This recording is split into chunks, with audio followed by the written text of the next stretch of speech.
The story you're about to hear is true. Only the names have been changed to protect the innocent.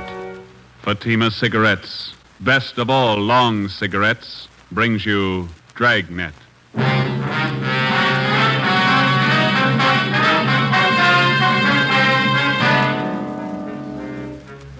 You're a detective sergeant. You're assigned to robbery detail. An elderly woman on her way to the bank has been robbed and beaten senseless. The suspects are cruel, ruthless. Your job, get 'em. If you want a long cigarette, smoke the best of all long cigarettes. Smoke extra mild Fatima. Yes, Fatima is the king-size cigarette which contains the finest Turkish and domestic tobaccos superbly blended to make it extra mild, to give Fatima a much different, much better flavor and aroma than any other long cigarette. That's why Fatima has more than doubled its smokers coast to coast. Enjoy extra mild Fatima yourself. Best of all long cigarettes. It's wise to smoke extra mild Fatima. It's wise to smoke extra mild Fatima.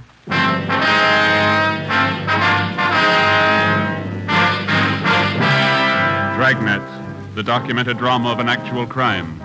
For the next 30 minutes, in cooperation with the Los Angeles Police Department, you will travel step by step on the side of the law through an actual case transcribed from official police files. From beginning to end, from crime to punishment, Dragnet is the story of your police force in action.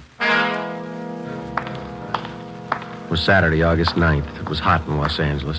We were working the day watch out of robbery detail. My partner's Ben Romero. The boss is Ed Walker, captain of robbery. My name's Friday. It was 10:14 a.m. when I got to room 27A, robbery detail. Hi. Hi. Hello, Joe. Hi, Win. How is he? Won't know for a while. What'd the vet say? Thinks the dog picked up some kind of poisoned food. Oh, that's too bad. Sure hot. You got a penny? Yeah. Yeah, there you are. Thank you.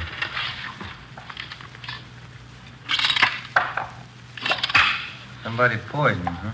Yeah. That's what the vet says. I never could figure why some people poison dogs. I don't understand some people not liking animals, but I can't see why they poison food and then just toss it around, wholesale loss. You know how I feel about that dog of mine. If anything happens to him, I don't know what I'll do. Oh, he'll be all right. Those vets can do wonders these days. I sure hope so. They told me to check back with him about noon. I'm about to melt in this heat. Yeah, doesn't seem to be any air at all. Well, tomorrow's Sunday. Guess I'll just lie out in the backyard. It's going to be good to just loaf around and read the Sunday papers, huh? It's a hot shot. I'll take it. My wife wants me to get out and get a little color. She says I'm better looking with a tan. She ought to know. All right. Will you get married, Joe? After so long, it gets so you believe everything they tell you. Here's one to roll on. Yeah? Robbery and shooting. Victim's car was stolen. You want to get on it? All right, let's go, Joe. Bank job. Don't make any plans for Sunday. 10:53 a.m. Ben and I pulled up in front of the Union Trust and Savings Bank at Melrose and Logan. We made our way through the usual crowd that was milling in and around the bank. We spoke with the manager, a Mr. Bill Four. He told us that he didn't see the actual robbery. The victim was taken in the parking lot next to the bank. Her name was Myrtle Shaw, a longtime customer of the Union Trust and Savings. Four told us that she always did her banking at the same time each day, around 10 in the morning when the bank first opened. He said she was the proprietor of Myrtle's Cafe, 4 doors west of the bank. Let us through, please. Sorry, let us through here. Officer, over here. Yes, sir. Friday and Romero, central robbery. Did you answer the call? Yes, we did. Freeman and Welsh, Unit 13R. Ambulance just left. Victim didn't want to go to Georgia Street. Said she wanted her own doctor. Okay, is she inside the cafe? Yeah. Let's go in, Ben. Are you Freeman? No, I'm Welsh. Freeman's inside. See if you can clear this crowd a little, will you, Welch? Right. Thank you. All right. You've seen everything now. Now, let's move along. Come on. The black on the street there.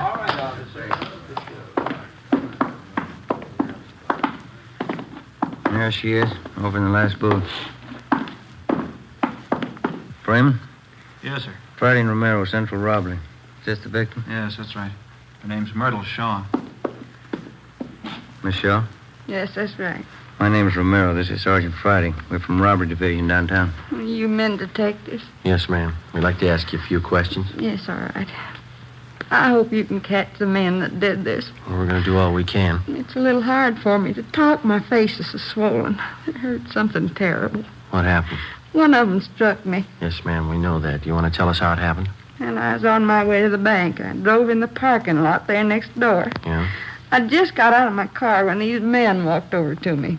You're only 4 doors from the bank. Do you always drive such a short distance? No.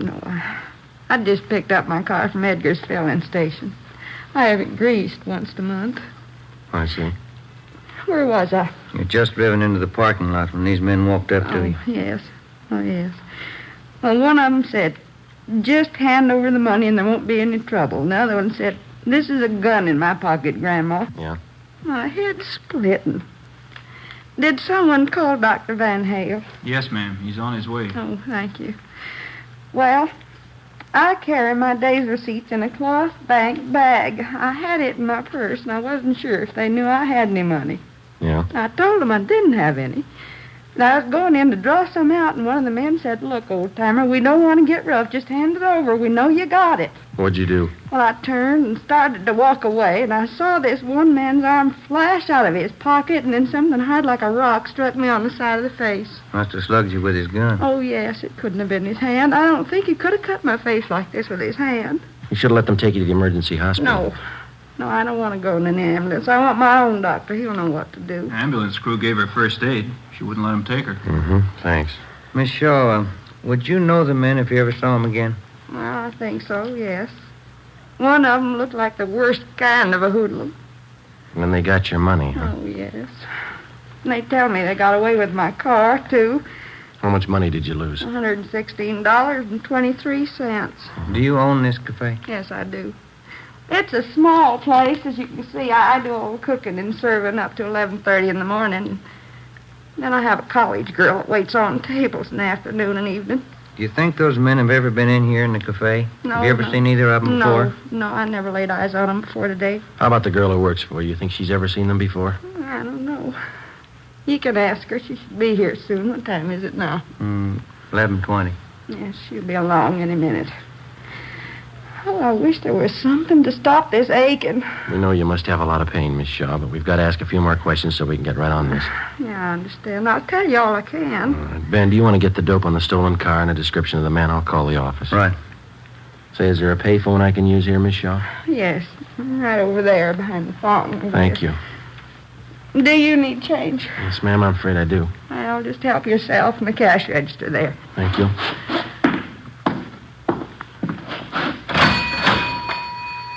I put in a dime, taking out 2 nickels. Oh, well, now that wasn't necessary, young man. You didn't have to tell me. Well, I know, but we don't like to open other people's cash registers. You're a police officer, aren't you? Yes, ma'am. I trust you. That seems to be the reason a lot of people don't. I called the office, and as fast as Ben repeated the information, I phoned it in. The detailed information was broadcast to all units. The stolen car was a 1946 green Ford sedan, license number 1X-ray 1898. All units were instructed to be on the lookout for the car, and if found abandoned, to notify robbery detail immediately and to keep the car under surveillance until we arrived. I called in a description of the suspects and the fact that the money was taken in a cloth bag stamped Union Trust and Savings. Myrtle Shaw's doctor arrived, and she was ordered to bed for rest and treatment. Ben and I interrogated all the possible witnesses in the parking lot, and we found only one man who saw the actual robbery.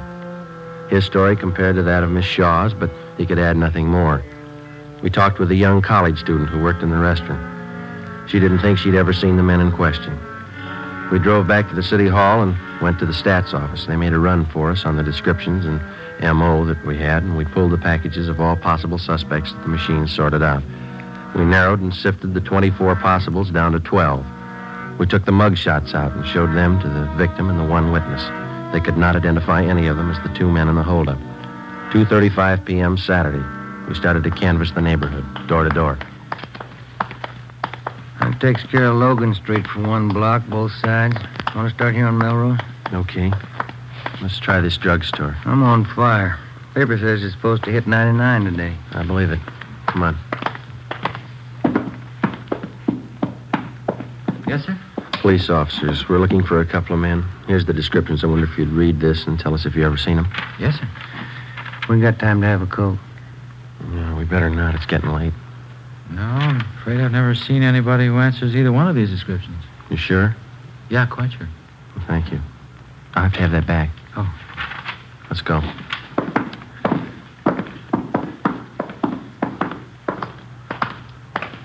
Is it just my imagination, or does it seem to be getting hotter to you? Talking about it doesn't help. I've tried ignoring it. That don't help neither. Let's try this bakery. How do you do, gentlemen? How are you? Police officers. Wonder if you'd read the 2 descriptions listed here and tell us if you've ever seen either of these men. Yes, of course. No. Sure smells good in here, doesn't it? No, Yeah. I don't seem to recall anybody that looks like this. Anybody else in here who might have seen him? No, I don't think so. I wait on trade. Okay, thank you, ma'am. Let's go. That smells just like good old apple pie, doesn't it, Joe? We're baking Danish coffee cake at the moment. The next place here's a plastic factory. Yeah, looks like they're closed. Half-day Saturday, I guess.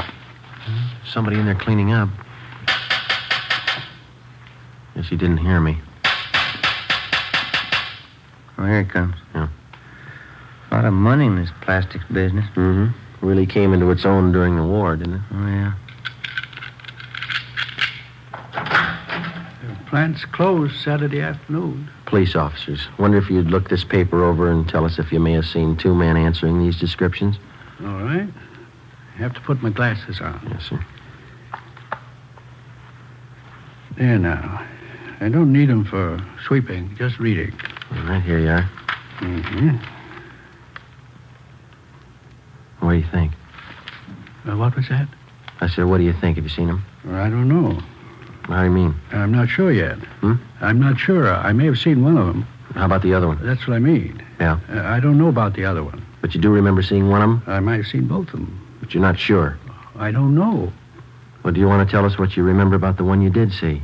Oh, don't you want to know about the other one, too? Well, yes, sir, we do, but I understood you to say that you didn't know about the other one. No, I don't. Well, you just tell us what you know, then. Then you want me to just forget about the other fella? No, sir, but if you don't know, it's all right. I might know. Yeah? I haven't read about him yet. Oh. You asked me a question just as I finished reading about the first one. I was just starting on the second one at that time. Yes, sir, sorry. What was that you asked me? Wasn't important.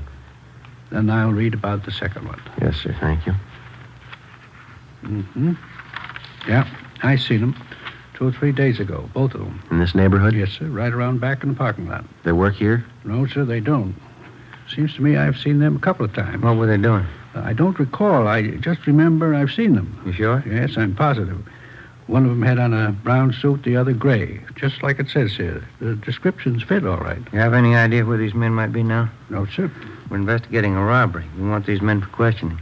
I wish I could help you more. I do know I've seen them, but that's about all. I don't know their names. All right, sir. What's your name? Seth Williamson. We'll leave you one of our cards, Mr. Williamson. If you see him again, appreciate you letting us know. Yes, sir. Sure will. Let's go, then. Wish we had something more definite to go on. If we just had a picture of the guys. Yeah, it'd help. There's a vacant lot in the corner. Finishes out this block. All right. Let's double back on the other side of the street. All right. Sure hot. 4:30 p.m. We continued knocking on doors, checking every place that was still open or showed any activity Saturday afternoon. We talked with hotel managers, janitors, and cleanup men at the different factories or business establishments. We checked grocery stores, private homes, everywhere that we could find anybody to show the descriptions to. By 6:15 p.m., the only person who showed any sign of recognition of the 2 hold-up men was still Seth Williamson, the janitor at the plastics plant. Before we took time out for a sandwich and a cup of coffee, we drove back to the city hall to check the office.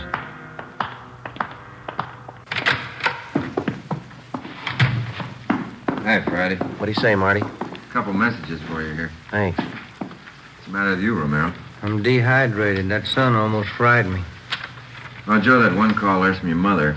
Said tell your dog's out of danger. Oh, that's fine. Called in around 2, huh? Yeah. That other one's from some guy who says he wants to talk to you right away. Been calling in since about 3 this afternoon. Seth Williamson, eh? Called 4 times. Yeah. Said tell you he'd wait at that number there till he heard from you. I'll call him right now. Been hot downtown, Marty? Pretty warm, yeah. Any kickback on that stolen car? No, not yet. Benson Plastics. This is Sergeant Friday, Police Department. Oh, yes, I'm glad you called me back. I think I've got a little more information for you. Yeah? Those two fellas you were looking for, did you find them? No, not yet. Well, I just remembered what they were doing out back there in the parking lot. Yeah? They were taking pictures Of what? of the two girls that was with them. I remember now. There were two young women with them. One was a blonde, and the other I don't recall. How were they dressed? The blonde had on a white shirt of some kind and a black dress. That's all I can tell you for sure. Who was taking the pictures? First the fellas took the girls' picture, and then the girls took snapshots of the fellas. Thank you very much, Mr. Williamson. Oh, it'll help you. Yes, sir, it will. Goodbye. Goodbye.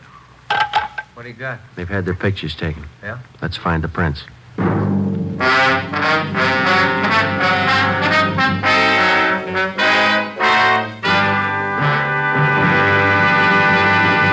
You are listening to Dragnet, the case history of a police investigation presented in the public interest by Fatima Cigarettes. If you smoke a long cigarette, it will be in your interest to listen to a typical case history of a Fatima smoker. It's the case of Miss Nancy Appel, a night news writer for one of the world's great press services. This is her actual signed statement. When you're working hard, smoking more, it's nice to enjoy a really mild cigarette. I've found the king-size cigarette that has this quality above all others. That cigarette is Fatima. Because it's extra mild, Fatima is always more enjoyable. That's why I agree. It's wise to smoke extra mild Fatima. And more smokers agree to that every day. Actual figures show Fatima has more than doubled its smokers coast to coast. So enjoy extra mild Fatima yourself. The long cigarette, which contains the finest Turkish and domestic tobaccos, superbly blended to make it extra mild. You will prefer Fatima's much different, much better flavor. You will agree. It's wise to smoke extra mild Fatima. It's wise to smoke extra mild Fatima. The best of all long cigarettes.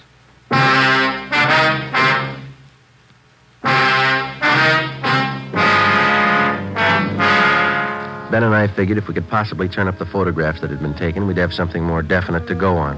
We still had a lot of doubts. Maybe the janitor, Seth Williamson, was wrong. Maybe there were no pictures. If the snapshots had been taken, maybe they were still on the camera, undeveloped. With any kind of fast service and processing, the photos could have been picked up by now. We figured it was worth the chance and the time involved to check the lead out. All we had was the victim's scant description of the two hold-up men, and if we could possibly turn up pictures, it'd help a great deal. If Williamson was right, we'd have another lead, the two girls. 6:40 p.m., we started checking drugstores, going through all prints that had not yet been picked up by the customers. We'd made the rounds of all the drugstores in the neighborhood earlier in the day, but we double-checked the descriptions of the two men with the personnel in each store. By 9 p.m., we'd checked out 10 drugstores and found nothing. We were going on the hunch that the photos would most likely be dropped off for processing somewhere in the immediate neighborhood. It was only a hunch, and we were running out of drugstores. Police business. We'd like to go through your photos that have been left for developing. Yes, sir. Here's the box right here. Oh, thank you. I'll take half. Not very many this time, huh? Oh, don't forget to check the negatives, too. Sometimes they don't print them if they're bad. Yeah, I know. No, nothing in this one. People sure take a lot of pictures of babies, don't they? Yeah. Nothing. These are sure fuzzy. Pictures of the zoo. Pictures of Yellowstone.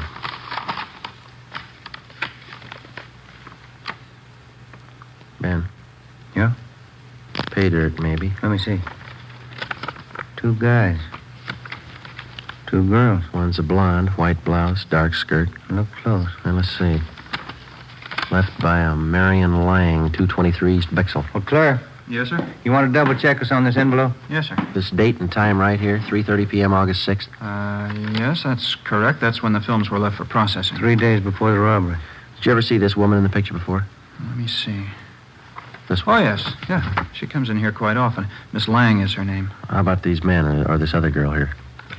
No, I've never seen them. When were these prints supposed to be picked up? I waited on her.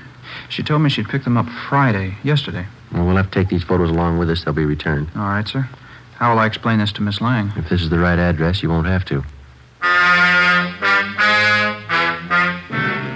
Before we left, we called the office and had a stakeout placed in the drugstore in case Marion Lang tried to pick up the photos. We checked the address she gave on the envelope, 223 East Bixel. It was a small apartment building near the corner. The manager told us that Marion Lang had moved out the morning of August 9th, the day of the robbery. She left no forwarding address. The manager knew nothing of the other girl or the men in the photos. We checked with Myrtle Shaw, the victim. She positively identified the two men as the ones who robbed and slugged her. She knew nothing of the two girls, hadn't seen them before. We put out a warrant on Marion Lang and gave the photos to Lieutenant Frank Cunningham in the Record Bureau. Monday morning, August 11th. Morning, Fry. Hello, boss. Any record on the guys? Nothing we could find, no. I'm having copies sent out right now. Kind of thought maybe if we came up with pictures, we'd be halfway home. Maybe we are. How do you mean? I had Tony make some blow-ups from the negatives. Full of grain. Probably taken with a cheap box camera of some kind, but they might help. What'd you find? I just checked the enlargements. They were still in the wash, but I think we got something. Let's go over the photocopy. All right.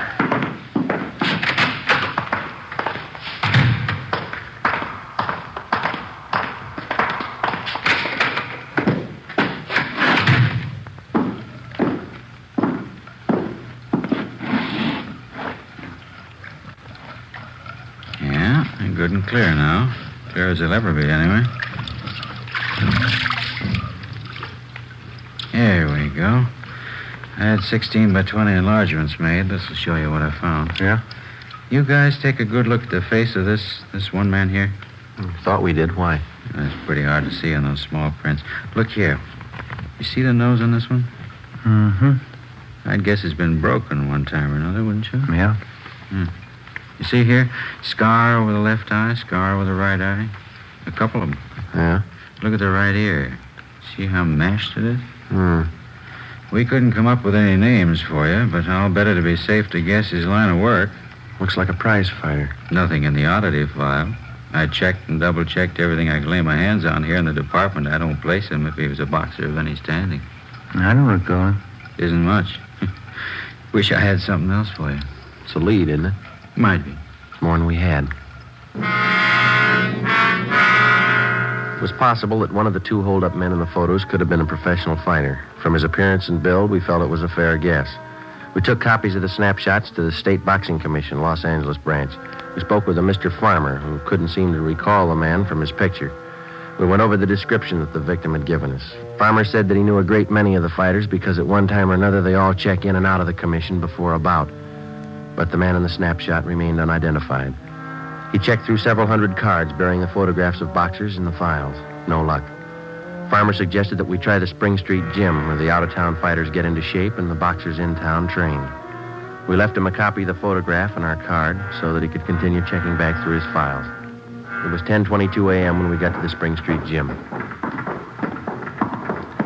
Here's the manager's office. Come in. You the boss here? Yeah. What can I do for you? Police officers. Yeah? We're looking for a man we think might be a fighter. I wonder if you can help us out. Sure try. I'm Sergeant Friday. This is my partner, Ben Romero. Hi. My name's Charlie Coleman. Here's a couple of photographs for you to look at, Mr. Coleman. Mm-hmm.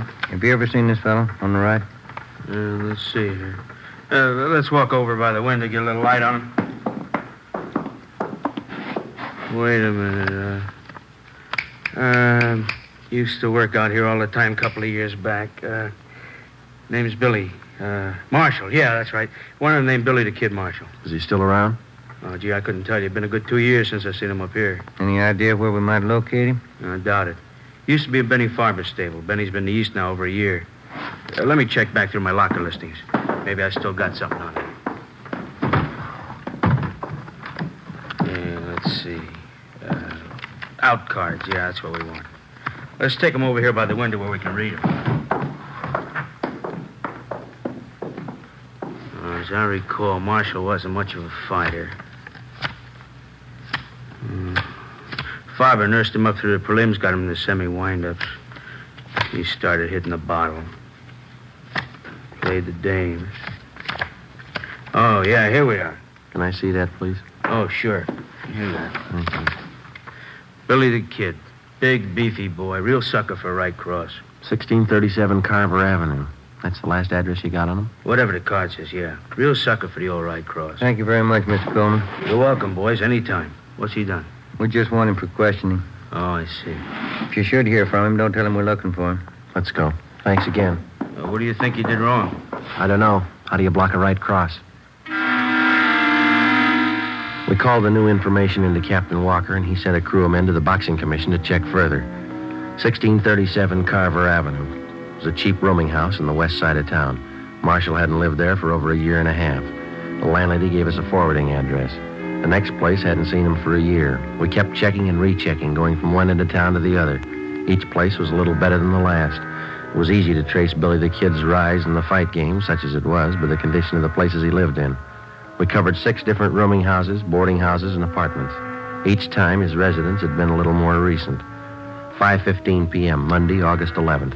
We pulled up in front of the Sunflower Hotel, 433 Banyan Street. Rates, $2 a week and up.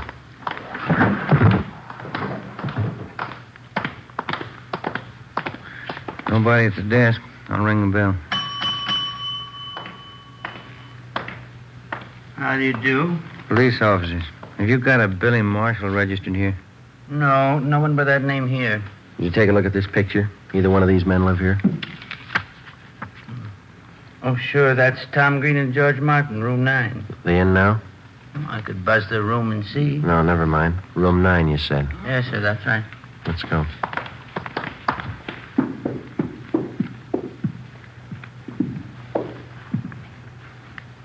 Room 9. Cover me. Right. Yeah? Special delivery letter. Slip it under the door. You have to sign for it. All right, stand still, police officers. Cops, Tom. Watch it, Ben. Take the other one, Tom.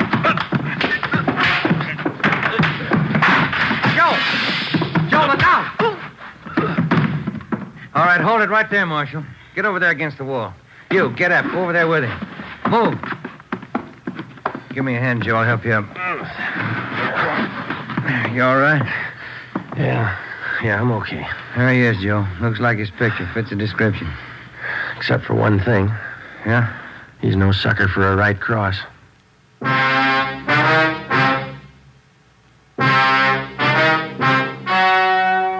story you have just heard was true. Only the names were changed to protect the innocent. On March 27th, 1947, trial was held in Superior Court, Department 81, City and County of Los Angeles, State of California. In a moment, the results of that trial. It's amazing how many long cigarette smokers are changing to extra mild Fatima. Here is the actual report. From coast to coast, extra mild Fatima has more than doubled its smokers. Yes, more and more smokers every day are discovering that Fatima is the king-size cigarette that is extra mild. Extra mild because it contains the finest Turkish and domestic tobaccos superbly blended to make it extra mild, to give it a much different, much better flavor and aroma. Enjoy extra mild Fatima yourself. Best of all long cigarettes. It's wise to smoke extra mild Fatima. It's wise to smoke extra mild Fatima.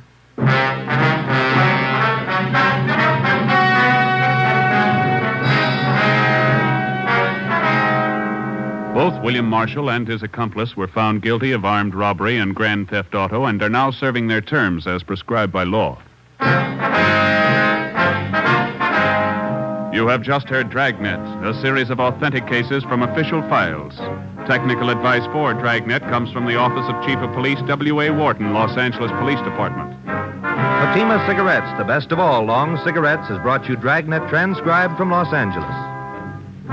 Screen Directors presents Lucille Ball as Miss Grant tomorrow on NBC.